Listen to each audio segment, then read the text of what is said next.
অপর বাংলা ছবি জঙ্গনে এখন আলোচনায় দেব আর ইদিকার ডেটিং নিয়ে। পরপর 3টি সিনেমাতে একসঙ্গে অভিনয় তাদের।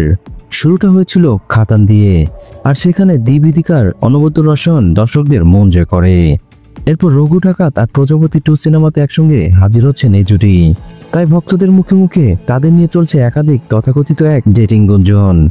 তবে এইসব গুঞ্জন রটে নানান সব যুক্তিতেই। ভক্তদের এক অংশ বলছে প্রেমিকা অভিনেত্রী রুকসিনা মৈত্রী দেবকে ইনস্টাগ্রামে আনফলো করেছেন। পরে বিষয়টিকে টেকনিক্যাল গ্লিচ হিসেবে ব্যাখ্যা করা হয়। সে থেকে তারা ভাবতে শুরু করে নিজেদের মধ্যে বুঝি ভালো সম্পর্ক নেই দেব রুকসিনীর। সম্প্রতি এক সাক্ষাৎকারে ইদিকাকে দেবের বিষয়ে প্রশ্ন করা হয়েছিল, অর্থাৎ তাদের নিয়ে এই যে ডেটিং চর্চা উঠছে তা নিয়ে। এতে নায়িকা ইদিকা পল জানান, আমি এটা নিয়ে কখনো ভাবিনি, এতদূর যাইনি। এর আগেও যখন এসব নিয়ে কথা উঠেছে আমাকে তা খুব একটা বিচলিত করেনি।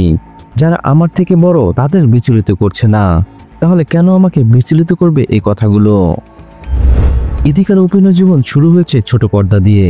তবে প্রথম কাজটি ছিল বাংলাদেশের প্রিয়তমা সিনেমায়, যেখানে শাকিব খানের বিপরীতে দেখা গেছে তাকে। বাংলাদেশে ইদিকাকে ডাকা হয় শাকিবের নায়িকা বলে। এরপর খাদান সিনেমার নায়িকা হওয়ার সুযোগ আসে ইদিকার।